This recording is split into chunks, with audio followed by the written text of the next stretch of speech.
Luke, it's a very special interview, this one. You've got the black shirts behind you. The first time in the history Boreham Wood are going to be able to wear black shirts. 5th round of the FA Cup against Everton. Have you enjoyed the media circus and the surrounding media coverage? It's been good. The spotlight's been great. The advertisement for this club has been amazing. It's galvanised the town, a community, a squad, the day-to-day staff. It's just bringing a lovely, lovely sort of story to this town, and I think it deserves it. Over what's gone on in the last 2 years across the world, let alone at Boreham Wood, and the work that the chairman's done to ensure that everyone was safe throughout that period, I think it deserves it. And the shirts, it just adds to it. We're walking out of Goodison. It hasn't sunk in yet. I don't think it will sink in until Thursday night. We leave the hotel in prep to get in there for just before the game. So it's been amazing, been absolutely amazing.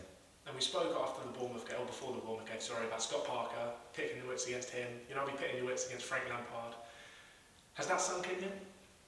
Listen, he's an unbelievable person, let alone what he's done in his footballing career and what he's done as his managerial career. He texted me the Monday night after the game against Bournemouth. It shows you how classy he is.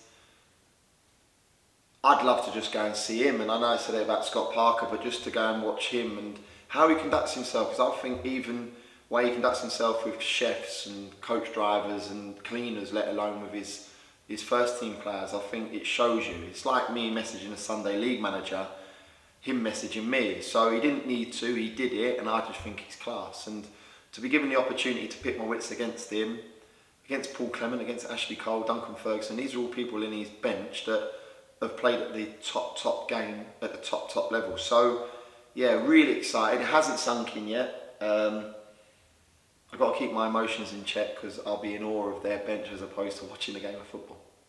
And Frank Lampard is known in the past few weeks of switching systems from a 3-back to a 4-back. What are you expecting him to play on Thursday? So I watched them against Newcastle, they played a 3-4-3. Watched them then against Leeds, they played a 4-4-2. Same again against Southampton. And then changed it to a 4-4-1-1 as such, with Richarlison through the middle. It doesn't matter what shape they play, they're fluid within it, they rotate. They got great personnel across the ranks, so whichever 11 he picks is going to be tough. It's about our game plan.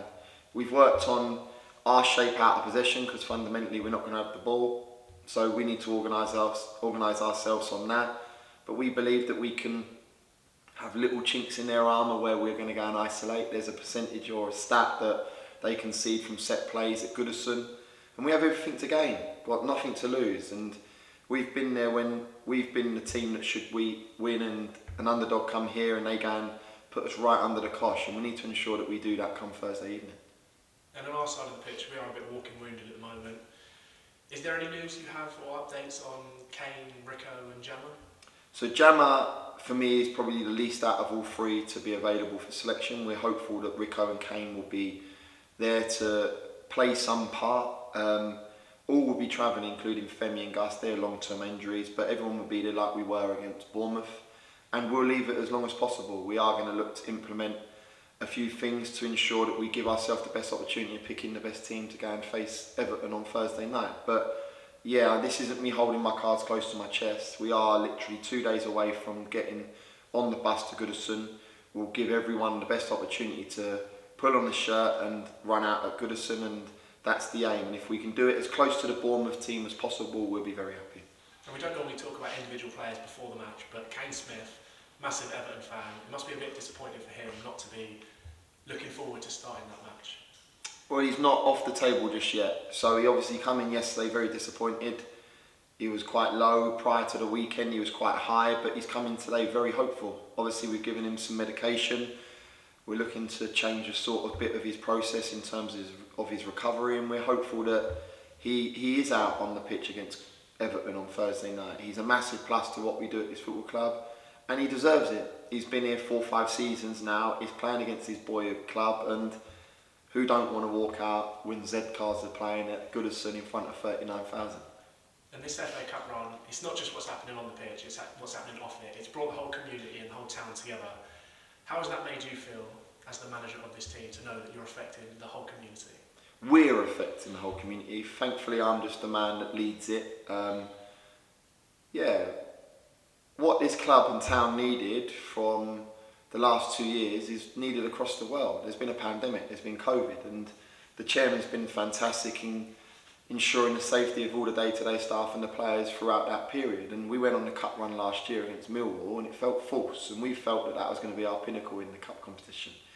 To go and achieve that now with the fans, the likes of the 700 that went to Barnet, then here against EC, and then again against St Albans and AFC Wimbledon, and then to go and have our moment like we did on the 38th minute at Bournemouth, it's amazing. And you walk around the town and people are in awe, walking around saying what we've achieved, it's been amazing, it's brought us all together. That's huge. That is such a huge relief, because it's been tough. There's not a lot of high moments in football, there's a lot more low moments, so we got to enjoy it. I just hope and pray that we can have a moment as a collective, as a club, a town at Goodison on Thursday evening. And Boreham Wood, we've had a lot of things go for us. We're in the 5th round of the FA Cup. We've beaten a Championship side. One thing the club's never done is beat a Premier League side. Do you think that could happen on Thursday? The cameras are there for a reason. The cameras are there for a reason, to see an upset. It's a fairy tale. The scenes after Bournemouth were great, and the nation, we've got their hearts at the minute, and we'll go there and give our best.